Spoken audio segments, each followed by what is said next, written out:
اللهم صل على سيدنا محمد يا رب صل وسلم دائما ابدا على حبيبي.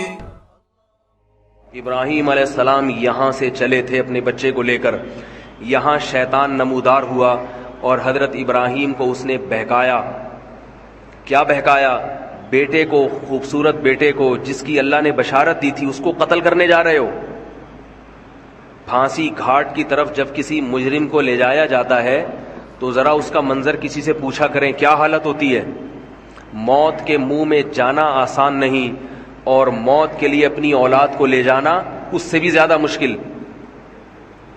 حضرت ابراہیم علیہ السلام کے علم میں یہ بات قطعاً نہیں تھی کہ اللہ اس بیٹے کو ذبح ہونے سے بچا لیں گے.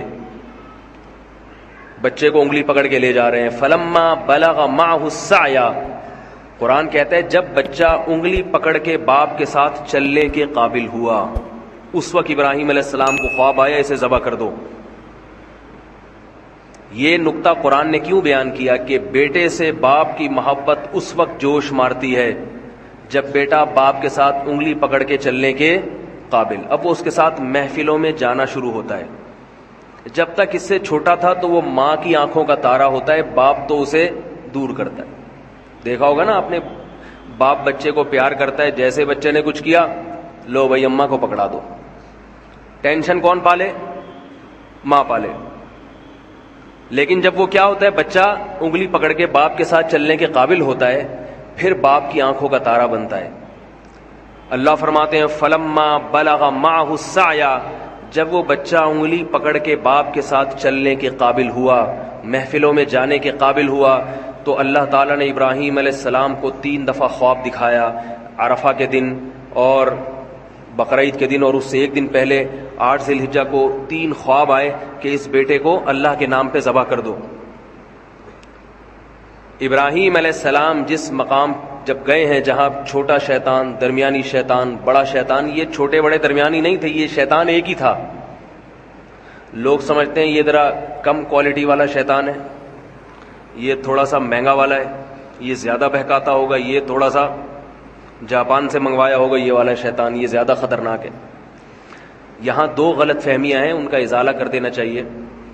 ایک تو یہ کہ چھوٹا بڑا شیطان صرف ایک علامت کے طور پہ، کیونکہ وہ تینوں ایک ہی جیسے ہیں تو خلط ملط نہ ہو جائے، یہ اس لیے بیان کیا جاتا ہے. دوسری بات یہ کہ وہاں شیطان عملی طور پر موجود نہیں ہے، وہ پتھر ہے جو تبدیل ہوتا رہتا ہے. وہ ایک نشانی ہے پتھر کی، یہاں تھا شیطان، تاکہ رمی کرنے میں آسانی ہو. لوگ اس پتھر ہی کو شیطان سمجھنا شروع کر دیتے ہیں. سمجھ رہے ہیں بات کو؟ لوگ کیا کرتے ہیں، لوگ سمجھتے ہیں کہ یہ پتھر جو ہے نا یہی شیطان ہے. وہ شیطان نہیں ہے پتھر، بلکہ وہاں شیطان نمودار ہوا تھا حضرت ابراہیم علیہ السلام کو بہکانے کے لیے. حضرت ابراہیم نے شیطان کو کنکریاں ماری، کنکریاں. دوبارہ نمودار ہوا، دوبارہ کنکری ماری. تیسری دفعہ نمودار ہوا، تیسری دفعہ کنکری ماری، اور مینا میں اپنے بیٹے کو لے جا کے لٹا دیا. فلما اسلما وتلہ للجبین، فرمایا جب دونوں باپ اور بیٹے فرما بردار بن گئے اللہ کے حکم کے سامنے اور لٹا دیا پیشانی کے بل، اللہ تعالیٰ کی طرف سے وحی آئی وفدیناہ بذبح عظیم قد صدقت الرؤیا. اے ابراہیم تو نے اپنے خواب کو سچا کر دکھایا. اللہ کو تجھ سے تیرا بیٹا ذبح نہیں کروانا، اس بیٹے کی نسل میں تو محمد صلی اللہ علیہ وسلم نے پیدا ہونا ہے، یہ کیسے ذبح ہو سکتا ہے؟ یہ بیٹا ذبح نہیں ہو سکتا، یہ تو دعاؤں سے آپ کو دیا گیا ہے. ابراہیم علیہ السلام نے بیت اللہ کی تعمیر کے وقت دعا مانگی تھی کہ میری نسل میں ایسے پیغمبر کو پیدا کر، یتلو علیہم آیاتک ویعلمہم الکتاب والحکمہ، جو تیری آیات ان کو پڑھ کے سنائے اور کتاب و حکمت کی ان کو تعلیم دے. اس کی نسل میں اس پیغمبر نے آنا ہے، یہ بیٹا ذبح ہونے والا نہیں ہے. سب سے زیادہ برکت اسی بیٹے کی نسل میں ہوگی. اس سے پتہ چلتا ہے میرے بھائی، اللہ کے لیے جو قربانی دیتا ہے، جس چیز کی قربانی دے گا اللہ اس کی اسی چیز میں سب سے زیادہ برکت دیں گے. اگر اپنی اولاد کو دین کے لیے وقف کر دو، لوگ کہتے ہیں اگر بچے کو مولوی بنا دیا تو یہ تو کسی کام کا نہیں رہے گا. اپنے کسی بیٹے کو دین کے لیے وقف کر کے دیکھو، سب سے زیادہ برکت تمہاری اسی اولاد میں ہوگی. سب سے زیادہ برکت. رسول اللہ صلی اللہ علیہ وسلم نے فرمایا حج اور عمرہ کرو اس لیے کہ حج اور عمرہ فقر و فاقہ کو ختم کرتا ہے. کیوں؟ حج عمرے پہ پیسہ بہت خرچ ہوتا ہے, تو اللہ نے حج اور عمرے ہی کو فقر و فاقہ ختم کرنے کا ذریعہ بنایا. نکاح پہ پیسہ بہت خرچ ہوتا ہے, بیوی بچے بہت خرچہ, اس لیے انسان کمارا رہتا ہے. اللہ اس کے رسول نے کیا فرمایا؟ نکاح کرو, اللہ تمہارا فقر و فاقہ ختم کر دے گا. ہر چیز میں یہودیوں کی طرح کیلکولیشن نہ کیا کرو. ہر بات میں آج کا مسلمان کیلکولیٹر لے کے بیٹھا رہتا ہے. اتنی تنخواہ ہے, اتنے بچے, ایک اور آ گیا تو ایسا ہو جائے گا, ایک حج کر لیا تو یوں ہو جائے گا, بس وہ کیلکولیشن میں لگا رہتا ہے. لاتو کی فیوکا علیک. رسول اللہ صلی اللہ علیہ وسلم نے حضرت عائشہ سے کیا فرمایا؟ گن گن کے اور روک روک کے خرچ نہ کرو, اللہ بھی تمہیں روک روک کے دینا شروع کر دے گا. اللہ بھی پھر یہ دیکھے گا کہ تیرا ایک پیٹ ہے, تجھے 2 روٹیوں کی ضرورت ہے, اتنا کافی ہے بس, باقی مال میں برکت ختم کر دیں گے اللہ تعالیٰ. اگر مال دیا بیماریوں میں اڑوا دیں گے. 10 لاکھ تنخواہ ہے اور 9 لاکھ اس میں سے بیماریوں پہ جا رہا ہے, بچوں کی فیسوں پہ جا رہا ہے. کیا فائدہ ایسی زندگی کا میرے بھائی؟ تو ابراہیم علیہ السلام نے اپنے بیٹے کی قربانی دی, اللہ نے اسی بیٹے کی نسل میں سب سے زیادہ برکت دی. تو ہم جو جانور ذبح کرتے ہیں, کیوں؟ کوئی ہم سے پوچھے کیوں, وجہ کیا ہے بھائی؟ کس نے حکم دیا؟ اللہ نے. ایک بات خوب سمجھیں. دوسری بات دیکھو, آج میں نے دیکھا ہے جو وہ چیزیں ہمیں نظر آ رہی ہیں جو بچپن میں ہم جن کا تصور نہیں کرتے تھے, جو بہت غلط ہو رہا ہے کام. بقرعید کے جو ایام ہیں ان میں روزہ رکھنا کیوں حرام ہے؟ اس لیے کہ یہ گوشت اللہ کی طرف سے ضیافت ہے اپنے بندوں کے لیے. اس کا مطلب بقرعید میں ہمیں یہ گوشت کھانا چاہیے. یہ تکبر ہے گوشت سے اجتناب کرنا بقرعید کے ایام میں. میں حیران ہوتا ہوں, بقرعید کے دن دعوت کر رہے ہوتے ہیں لوگ, چکن کھلا رہے ہوتے ہیں, چکن بریانی پکائی ہوئی ہے. بھائی یہ تو بہت برا عمل ہے, مسلمانوں کا شعار ہے یہ قربانی کا گوشت. کس بیس پر آپ چکن پکا رہے ہو؟ کوئی پرہیز ہو کسی کو تو ایک الگ بات ہے, کہہ رہے جی مہمان زیادہ آ گئے تو چکن کھلا رہے ہیں ان کو. ہمارے نبی کھانے پینے کے شوقین نہیں تھے, بہت قناعت, جو کی روٹی, کھجور, وہ بھی 40 دن گھر میں چولہا نہیں جلتا. لیکن بقرعید کے دن آپ صلی اللہ علیہ وسلم قربانی کے گوشت کھانے کا اتنا اہتمام کرتے کہ بقرعید کے دن پہلا نوالا جو آپ کے حلق مبارک میں اترتا وہ قربانی کے گوشت کا, کہ اللہ کی طرف سے ضیافت ہے تو ہم گوشت کا انتظار کریں گے. ہمارے ہاں لوگ گوشت کو گوشت کے طور پہ دیکھ رہے ہیں, اللہ کی ضیافت کے طور پہ نہیں دیکھ رہے, اس کو گوشت لے رہیں گے. ایک صاحب ہیں ڈیفنس میں, انہوں نے قربانی کی, ساری قربانی صدقہ کر دیتے ہیں, اپنے گھر میں کرتے ہی نہیں قربانی. میں نے کہا کیوں؟ کہہ رہے یار ہم تو پورے سال گوشت کھاتے ہیں, تو اس لیے میں گھر میں قربانی نہیں کرتا, سارا ادھر ادھر, بس گھر میں ہمارا دکان سے ہی آ رہا ہے. یہ بہت بری حرکت ہے بھائی. آپ کو اللہ اس لیے تھوڑی قربانی کروا رہے کہ پورے سال آپ جو بیچارے دال کھاتے ہیں تو وہ گوشت کھا لیں, اس لیے تھوڑی کروا رہے اللہ قربانی. جب کوئی عزت دار آدمی آپ کو دعوت دے اور کہے کہ ہماری دعوت میں آئیں, آپ پوچھیں کیا پکاؤ گے, وہ کہے میں قورمہ بریانی, اور آپ دعوت سے شارٹ ہو جائیں. اگلے دن وہ فون کر کے پوچھ رہا ہے آپ میری دعوت میں کیوں نہیں؟ آپ کہتے ہیں یار ہم تو صبح و شام پیزا برگر کھانے والے لوگ ہیں, بروس کھاتے ہیں, یہ قورمے بریانی تو یہ ہمارے لیے کوئی اتنی ویلیو نہیں رکھتی, یہ تو ہم اپنے غریبوں کو کھلاتے ہیں. اس کو غصہ آئے گا کہ نہیں آئے گا؟ کیا ہو گیا بھائی؟ او بھائی ابھی اس کے قورمے کو نہیں دیکھا جائے گا, اس کی نسبت دوست کی طرف کی جائے گی کہ میرا بچپن کا دوست ہے, اس نے وہ بے شک دال چاول کھلائے. آپ جائیں گے نوالے بھر بھر کے شوق سے کھائیں گے, تعریفیں بھی کریں گے. آپ کی ماں نے بھنڈی پکائی ہو, ہے بھائی, مسور کی بھنڈی تو بہت اعلیٰ غذا ہے. مسور کی دال جو اللہ دشمنوں کو بددعا, جب کیونکہ بہت خشک ہوتی ہے, ٹھیک, مسور کی دال بہت خشک ہوتی ہے. مسور کی دال پکائی آپ کی والدہ نے, لیکن دال چاول مسور کی دال بہت اچھی ہوتی ہے. میں یہ وضاحتی بیان اس لیے کرنا پڑتا ہے کہ پھر لوگ دال چاول دعوت کرتے ہیں نا تو کچھ اور چیز لے آتے ہیں سامنے. تو آپ کی والدہ نے محبت سے مسور کی دال پکائی تو آپ محبت کے اظہار میں لقمے بھر بھر کے کھاؤ گے کہ نہیں کھاؤ گے؟ تو یہ تکبر ہے کہ ڈیفینس میں رہنے والا آدمی کہہ رہا ہے یار ہم تو پورے سال گوشت کھاتے ہیں, ہمیں کیا ضرورت ہے. او بھائی شوق سے کھاؤ, تواضع کے ساتھ کھاؤ, یار ہم تو اللہ کے رزق کے محتاج ہیں. اللہ تیرا فضل ہے کہ تو ہمیں کھلا رہا ہے. حقیقت ہے اللہ نہ کھلائے تو ہم تو بھوکے مر جائیں. تو اس میں شوق سے نبی صلی اللہ علیہ وسلم نے, روایت میں آتا ہے 100 اونٹ نہر کیے, 60 اپنے ہاتھوں سے, باقی حضرت علی سے. ہر گوشت ہر جانور میں سے تھوڑا سا آپ نے نوالا لیا ہے اس میں سے. تو اس لیے اس میں تکبر بھی ٹھیک نہیں ہے کہ ہمیں کیا ضرورت ہے, ساری قربانیاں ادھر کر دی, بھائی کچھ نہ کچھ گوشت رکھو. اور کنجوسی بھی ٹھیک نہیں ہے. بعض لوگ اللہ کی ضیافت کو جو قبول کرتے ہیں تو اگلے سال بقرعید تک وہ ضیافت ہی چلتی رہتی ہے ان کی.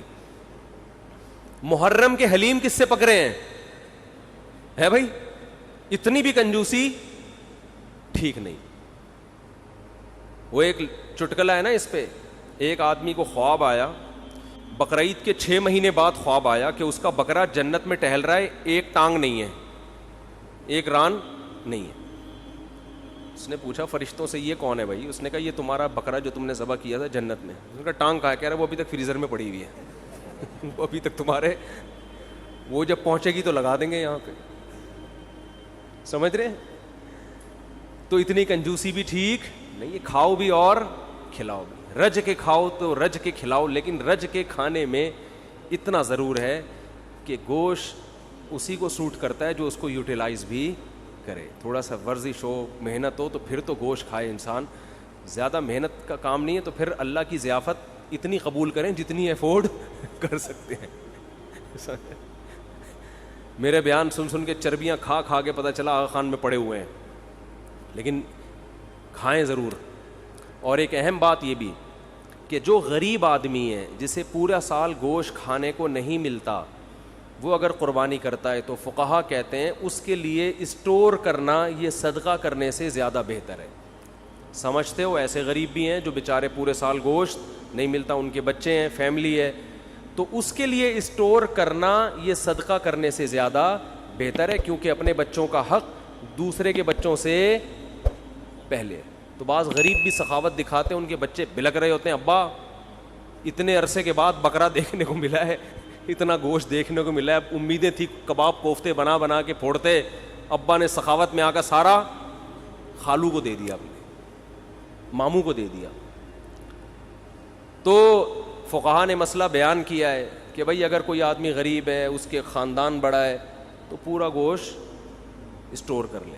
بچوں کا حق پہلے, بچوں کو پہلے فوکس کر, بیوی بچوں کو اپنے. سمجھتے ہو کہ نہیں سمجھتے تو وہ پھر اس پہ آپ طنز نہ کریں کہ 6 مہینے بعد حلیم کیوں پکڑا ہے. بھائی اس کا مسئلہ ہے, وہ اللہ نے اس کو, تو بچوں کو پہلے کھلائے باقی بعد میں. تو یہ جو قربانی کے 3 حصے کیے جاتے ہیں یہ فرض واجب نہیں ہے, یہ مالدار کے لیے ایک مستحب حکم ہے کہ آپ مالدار ہیں تو آپ تو پورے سال کھاتے رہتے ہیں, ایک حصہ آپ کھا لیں, آپ اللہ کی طرف سے ضیافت ہے, ایک حصہ رشتہ داروں میں بانٹ دیں. اگر رشتہ دار مالدار ہیں تو پھر ان کو بھی بانٹنے کی ضرورت نہیں ہے, 1/3 آپ کیا کر دیں غریبوں کے لیے. قرآن کہہ رہے ہیں فَكُلُوا مِنْهَا وَأَطْعِمُوا الْقَانِعَ وَالْمُعْتَرَّ, قناعت والے کو بھی اور جو دیکھنے سے مسکین لگ رہا ہو, یعنی اتنا مسکین ہو کہ اس کی غربت کے آثار اس کے چہرے پہ ظاہر ہو جائیں, صحت سے پتہ چل رہا ہے کہ بیچارے کو گوشت کھانے کو نہیں ملا. تو غریبوں کو بھی کھلاؤ, خود بھی کھاؤ. تو جو غریب ہے وہ سارا کھا لے, جو مالدار ہے وہ 1/3 صدقہ کر دے. اور بھی کچھ مسائل ہیں جو انشاءاللہ جمعے کے بیان کے بعد میں قربانی کے حوالے سے بتاؤں گا. بہت اہم مسائل ہیں جن کی لوگ رعایت نہیں کرتے. آج مائک کا سیٹ اپ صحیح نہیں ہے تھوڑا سا, تو مجھے چیخنا زیادہ پڑ رہا ہے. تو نماز کے بعد انشاءاللہ ہمارے عید الاضحیٰ کی نماز 6:30 پر ہوگی, اور ہمارے یہاں 6:30 کا مطلب 6:30 ہی ہوتا ہے, سمجھتے ہو, اس سے پہلے بیان نہیں ہوتا تاکہ نماز ایک دم ٹائم پہ کھڑی ہو جائے. تو کچھ مسائل جو آپ نے پوچھنے وہ بھی پوچھ لیے گا نماز کے بعد انشاءاللہ. اللہ تعالیٰ عمل کی توفیق عطا فرمائے. قربانی سے متعلق کچھ یہ کیا پوچھا کسی نے, جلدی بتائیں. کچھ موٹے موٹے مسائل بتا دوں جو بہت زیادہ پوچھے جاتے ہیں. دیکھیں, قربانی کے جانور میں 7 آدمی اگر شریک ہیں تو 7 کے پیسے برابر ہونا ضروری نہیں ہے. بعض دفعہ گھر کا کوئی فرد بچڑا لے کر آتا ہے, چھوٹے بھائی کا حصہ بھی ڈال دیا, درمیانے والے کا بھی ڈال دیا, ایک ہمشیرہ کا حصہ ڈال دیا اس میں, کسی نے پورے پیسے دیے, کسی نے آدھے دیے, کسی نے, کوئی بیٹھ کے پیڑے کھانے والے بھی گھر میں ہوتے ہیں, وہ فری پھوکڑ میں حصہ اس کے نام ہو گیا. تو سب جائز ہے. یہ ضروری ہے کہ جس کا حصہ ہے اس سے ایک دفعہ پرمیشن لے لیں, کیونکہ قربانی عبادت ہے, عبادت میں نیت ضروری ہے. جب اس کو اطلاع ہی نہیں ہے تو اس کی طرف سے حصہ پھر ہوگا نہیں. اطلاع دیں گے, بتا دیں گے تو بس یہ اس کا مطلب وہ راضی ہے اس پہ. منع کرنا ہوتا تو منہ سے کہہ دیتا کہ نہیں میرا حصہ نہ ڈالو. تو اتنا کافی ہے, سب کی طرف سے برابر پیسے شامل ہونا ضروری نہیں ہے. اور جو 7 حصے آپ ڈالیں گے سارے عاقل بالغ ہونے چاہیے, ٹھیک ہے. مرحومین کی طرف سے بھی قربانی جائز ہے. مرحومین کی طرف سے جو قربانی ہوتی ہے وہ ہوتی آپ کی طرف سے ہی ہے, لیکن اس کا ثواب مرحوم کو ملتا ہے, وہ ہوتی آپ ہی کی طرف سے ہے. اس لیے آپ اس گوشت کے مالک ہیں, کھائیں, صدقہ کریں, آپ کی مرضی ہے. کیونکہ مرحوم وہ کسی عمل کا مکلف نہیں ہے, اس کا تو بیچارے عمل کا دروازہ بند ہوا تبھی تو مرحوم ہوا نا وہ. اگر وہ ابھی قربانی کر سکتا ہوتا تو مرحوم کیوں ہوتا پھر وہ. اور ہم بھی تھوڑے دنوں میں ہم سب نے مرحوم ہونا ہے کچھ وقت کے بعد جا کے. تو جو مرحوم کی طرف سے قربانی ہوتی ہے وہ ہوتی آپ ہی کی طرف سے. ثواب کس کو ملتا ہے؟ مرحوم کو. تو یہ بھی جائز ہے. نبی کی طرف سے بھی جائز ہے, زندوں کی طرف سے بھی جائز ہے, مردوں کی طرف سے بھی جائز ہے. نبی صلی اللہ علیہ وسلم نے کیا, ایک اپنی طرف سے, ایک پوری امت کی طرف سے, 2 مینڈھے ذبح کیا آپ نے. تو یہ اصال ثواب کا ثبوت بھی یہیں سے ملتا ہے. تو اس لیے جائز ہے قربانی, جس کی طرف سے چاہیں کریں, جتنی چاہیں کریں, اپنی حیثیت کو, اپنی اوقات کو دیکھتے ہوئے, اپنی چادر کو دیکھتے ہوئے. اتنا نہ کریں کہ کل لوگوں سے بھیک مانگنی پڑے. دوسری بات, قرضہ لے کے قربانی کرنا بھی جائز ہے. سمجھتے ہیں؟ قرضہ لے کے بھی قربانی کی جا سکتی ہے, بشرطے کہ قرضہ اتارنے کی طاقت ہو. ایسا نہ ہو وسیم بھائی سے پیسے لے کے ان کو چوڑے میں ڈال دیا, وہ بیچارہ مصیبت میں آ گیا, اب اس کے ادا کرنے کے پیسے ہیں نہیں, وہ آپ کے گھر کے باہر گھنٹی کے ہاتھ رکھ کے کھڑا رہتا ہے اور آپ نے اس کو ٹینشن میں دے دیا. تو وہ ایسی ٹینشن کسی کو دینا جائز نہیں ہے. بعض دفعہ یہ ہوتا ہے کہ آپ کے پاس ابھی نہیں ہے پیسے, کل آ جائیں گے, پرسوں آ جائیں گے, آپ کسی سے ادھار پکڑ لیتے ہیں, یار میرے پرسوں پیسے آ جائیں گے, یا 1 ہفتے بعد مجھے مل جائیں گے, یا مہینے بعد مجھے تنخواہ ملے گی, میں تمہیں دے دوں گا, اور یقین بھی ہو دینے کا. تو بعض دفعہ آدمی کر لیتا ہے, کیونکہ قربانی کا موقع تو 3 دن کے بعد نکل گئی نا. قربانی 3 دن کے بعد تو نہیں ہوتی قربانی. تو یہ مسئلہ ہے. تو ایک اہم مسئلہ تو یہ ہو گیا, قرضہ لے کے بھی کر سکتے ہیں, اور کسی کا حصہ, کسی کے پیسے کم ہوں, کسی کے زیادہ ہوں, یہ بھی کر سکتے ہیں. ایک اہم مسئلہ یہ بھی ہے قربانی میں کہ گائے کے جب 7 حصے ہوں گے تقسیم کے وقت, تو 7 حصوں کو تول کے تقسیم کرنا ضروری ہے, کیونکہ سود گوشت جو ہے یہ سودی اموال میں سے ہے. جب بھی ڈیوائیڈ کا عمل ہوتا ہے تو اصل میں یہ خرید و فروخت کا عمل ہوتا ہے. آپ اپنا حصہ اس کو بیچ رہے ہیں, اس کا حصہ اس سے خرید رہے ہیں.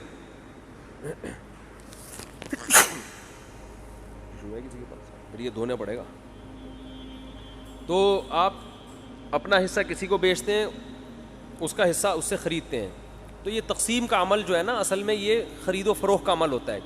گوشت کو گوشت کے بدلے میں خریدا اور بیچا جا رہا ہے.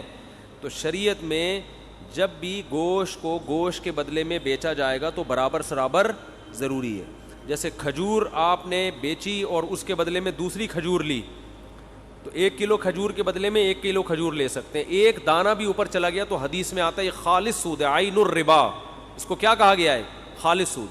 تو یہ کھجور تو ایک مثال ہے. تو ہر تول کے بکنے والی چیز احادیث سے پتہ چلتا ہے. کھجور چونکہ تول کے بکتی ہے نا, اس زمانے میں کیل کے ذریعے بکتی تھی, آج تول کے بکتی ہے. تو کوئی بھی کیل والی چیز جو لیٹر جیسے پیمانہ ہوتا ہے, یا تول والی چیز, ان تمام میں سودی احکام جاری ہوتے ہیں. تو گوشت کو جب گوشت کے بدلے میں بیچا جائے گا تو برابری ضروری ہے. تو جب قربانی کے 7 حصے کریں تو اندازے سے نہ کریں بلکہ تول کے کریں. اور اس میں احتیاط مزید یہ کر لیں کہ ہر حصے میں کلیجی ملا دیں تھوڑی سی. سودی احکام میں یہ بھی ہوتا ہے کہ اگر اس کے مخالف جنس ملا دی جائے تو پھر کمی بیشی جائز ہے. جیسے آپ 1 کلو کھجور بیچ رہے ہو اور ادھر سے لے رہے ہو 1.5 کلو کھجور, تو یہ آدھا کلو کیا ہو جائے گی؟ حرام ہو جائے گی نا. لیکن اگر اس 1 کلو کھجور میں آپ کچھ اور ملا دیں, 2-4 سیب ملا دیں اس میں آپ, ادھر سے 1 کلو کھجور ہے اور 2 سیب ہو گئے, ادھر سے 1.5 کلو کھجور, تو یہ پھر سود نہیں ہوگا, یہ جائز ہوگا, اس لیے کہ وہ جو آدھا کلو کھجور ہے وہ ادھر سیب کے مقابلے میں ہو جائے گی. سمجھ میں آ رہی ہے بات؟ تو یہ بالکل جائز ہیلا ہے. تو قربانی کے گوشت میں اگر آپ نے تقسیم کی ٹینشن سے بچنا ہے تو 7 حصے کر کے ہر گوشت میں تھوڑی سی کلیجی ملا دیں, ہر کلیجی میں تھوڑا سا گوشت ملائیں, ہر گوشت میں تھوڑی سی کلیجی. جب شروع میں کلیجی کے 7 حصے کریں, کلیجی پھیپڑے اور جو کچھ بھی ہوتا ہے, تو اس میں 1-2 بوٹی گوشت کی ملا دیں. تو اس میں اگر کمی بیشی ہو گئی تو وہ جائز ہے. اور گوشت کے جب 60 ڈھیریاں بنائیں تو اس میں 2 بوٹیاں 3 بوٹیاں کس کی ملا دیں ہر ڈھیری میں؟ کلیجی کی. تو یہ سود سے بچنے کا ایک ہیلا ہے, تدبیر ہے. آج کل چونکہ فنٹر مارکیٹ میں بہت ہیں کلپ بنانے والے جن کو مسائل کی الف بے بھی نہیں پتا اور بیٹھ کے پھینکتے بہت ہیں. تو ہو سکتا ہے میرے اس کلپ پہ کہیں کہ کان ادھر سے پکڑو ادھر سے پکڑو, کیا ہے برابر ہے. تو یہ سود میں ڈالنے کے لیے انہوں نے ہیلا نکالا ہوا ہے. تو جو کوئی ایسا کلپ بنائے گا اس کی باتوں میں نہ آئے. ہیلوں کی 2 قسمیں, ایک ہیلا ہوتا ہے حلال حرام کو, ایک ہیلا ہوتا ہے حرام میں مبتلا ہونے کا ذریعہ, اور ایک ہوتا ہے حرام سے بچنے کا ہیلا. تو جو ہیلا حرام سے بچا لے آپ کو وہ جائز کیا, وہ مستحب ہے. تو یہ سود سے بچانے کا ہیلا ہے, سود میں ڈالنے کا ہیلا نہیں ہے. سمجھتے ہو بات کو؟ تو جب بھی گائے کے گوشت کے 7 حصے آپ کریں گے, ہر حصے میں تھوڑی تھوڑی کلیجی ملا دیں. پھر اگر کمی بیشی ہو بھی گئی تو بلکہ تول کے بھی تقسیم کر رہے ہیں تو بھی کلیجی ملائیں, کیونکہ تول میں اتنی ایکوریسی ہوتی نہیں ہے. سمجھتے ہو بات کو کہ نہیں سمجھتے ہو؟ بعض لوگ یہ کہتے ہیں ہم تو گوشت تقسیم ہی نہیں کرتے. بھائی وہ بڑا بھائی نے بولا یار بس میرا حصہ بھی تھوڑا سا مجھے دے دو, باقی سارا خود رکھ لو. تو جب بھی کسی کا حصہ نکلے گا نا تو ڈیوائیڈ ہوگا, وہ 7واں حصہ, پورے 7 حصے آپ کو کرنے پڑیں گے. ہاں ایک صورت میں معافی ہے کہ ایک گائے پورے گھر میں استعمال ہو رہی ہے, سمجھتے ہو, اس کو ڈیوائیڈ کر ہی نہیں رہے آپ. بعض دفعہ گھر کے 7 افراد ہوتے ہیں, ایک ابا اماں, ایک میاں بیوی اور آگے ان کے بچے ملا کے ٹوٹل بڑی مشکل سے آج کل 7 تک عدد پہنچ رہا ہے لوگوں کا. فیملی پلاننگ والوں نے تو گھریلو سسٹم ہی تباہ کر دیا ہے. سمجھ رہے ہو؟ وہ جو پہلے گھروں میں پورے 2 بچڑے آتے تھے, یہ منجلی آپا کا ہے, یہ چمونی آپا کا حصہ ہو گیا, یہ ممانی کا ہو گیا, یہ خالہ کا ہو گیا, یہ جناب پوتے کا ہو گیا, یہ بہو کا ہو گیا, پوری 2 کٹے ہم دیکھتے تھے لوگوں کے گھروں میں کٹتے تھے, 2 بچڑے ایک ہی گھر میں چل جاتے. اب وہ فیملی پلاننگ والوں نے سارے خاندانی سسٹم کی واٹ لگا دی ہے. بچے ہی نہیں ہیں, اور خدا کی قسم جس گھر میں بچے نہیں ہیں عید بقرعید کا مزہ تو اس گھر میں ہے ہی نہیں. ہمارے بچوں نے 10 دن سے پڑھائی چھوڑ دی ہے. گائے آ رہی ہے, کلابازیاں کھا رہے ہیں, مدرسوں کی شکایتیں آنی, پڑھ کے نہیں دے رہے. ہم کہتے ہیں بھائی بقرعید گزرے گی تو پڑھیں گے, ابھی ہمارے بس میں نہیں. وہ گایوں کے پیچھے بھاگ رہے ہیں. تو بچوں کے انٹرٹینمنٹ ہے بچوں کے لیے یار, انجوائے کرنے دو ان کو, کیا ان میں پڑھائی کا اتنا بوجھ ڈالا. شکایتیں آ رہی ہیں, پڑھ نہیں رہے, ٹلے مار رہے ہیں, چھوڑے. ہم کہہ رہے ہیں یار رات کو سوتے ہی کم وقت 2 بجے ہیں, کیونکہ ادھر پوری گائیں آ کے اتری ہوئی ہیں, دمیں ہلا رہی ہیں, ان کے انجوائے کر رہے ہیں نا کہ یار یہ گائے. کراچی والوں نے کہاں گائے دیکھی ہوتی ہے. وہ ایک ویڈیو ہے بنارس کی, اس پہ بیل کے پیچھے پبلک بھاگ رہی ہے, اس پہ نیچے کے پی کے والوں نے, پنجاب والوں نے کمنٹس کیے ہوئے کہ کراچی والوں نے کبھی گائے دیکھی نہیں ہے. واقعی نہیں دیکھی بھائی. گائیں تو کھیتوں میں ہوتی ہیں یار, بکریاں شہروں میں تھوڑی ہوتی ہیں. تو ہمیں تو یہی تو سیزن ہے ہمارا گائے بچڑے دیکھنے کا, اور ایسا بچڑا مارکیٹ میں آ رہا ہے, طبیعت خوش ہو جاتی ہے دیکھ کے. دیکھو ہر گلی میں رونق ہے نا, ہر گھر کے آگے بچڑے بندے ہوئے ہیں, اتنے اونچے اونچے لمبے لمبے خوبصورت, دیکھ کے طبیعت, یہ رونق ہے اللہ کی طرف سے. تو یہی تو بقرعید کا مزہ ہے, یہی تو تہوار ہے. دیکھو اسلام کے علاوہ جتنے تہوار ہیں نا آرٹیفیشل ہیں, مصنوعی خوشی ہے, اوریجنل نہیں ہے. ہندو جو ہولی مناتا ہے, کس بات کی ہولی ہے, کیا ہے, کہہ رہے پتہ نہیں کس بات کی خوشی ہے, مجھے خود بھی ابھی تک پتہ نہیں ہے. بس خوشی مناؤ, انجوائے کرنے کی کوشش کرو. عیسائی کرسمس مناتے ہیں 25 دسمبر کو, کس بات کی خوشی, عیسیٰ علیہ السلام پیدا ہوئے تھے. تو آج تھوڑی پیدا ہوئے ہیں, وہ تو پیدا ہوئے ہوئے ان کو 2100 سال گزر چکے ہیں بھائی. یہ جو سالگرہ کی خوشی ہے مصنوعی خوشی ہے. پیدا تو اس وقت ہوا تھا نا جب بچہ پیدا ہوا تھا, اس وقت انسان خوش ہوتا ہے. اب 1 سال کے بعد کیا کروں میں, ہو گیا تو آج کا دن پیدا ہوا, تو آج کا دن یہ 2021 ہے آج, اور پیدا ہوا تھا 1990 میں پیدا ہوا تھا یہ. تو یہ خوشی ہوتی نہیں ہے, خام خواہ کی منائی جاتی ہے. اور شادی پہ بھی لوگ 1 سال کے بعد کیک کاٹ رہے ہوتے ہیں, حالانکہ مجھے پتا ہے اس دن تو ان کو افسوس ہوتا ہے. ایک سردار جی بیٹھے ہوئے فلم دیکھ رہے ہیں اور رو رہے ہیں, روئے جا رہا ہے. کسی نے کہا کوئی رونے کا سین ہوگا. سردار جی سے پوچھا کون سی فلم دیکھ رہے ہو؟ کہہ رہے اپنی شادی کی ویڈیو دیکھ رہا ہوں بھائی میں. مفتی طارق مسعود صاحب کے بیانات سننے کے لیے youtube.com/مفتی طارق مسعود کو سبسکرائب کریں. اور اگر آپ لائیو ویڈیو کو کبھی بھی مس نہیں کرنا چاہتے ہیں تو سبسکرائب کرنے کے بعد بیل آئیکن پہ کلک کرنا مت بھولیں. جزاک اللہ.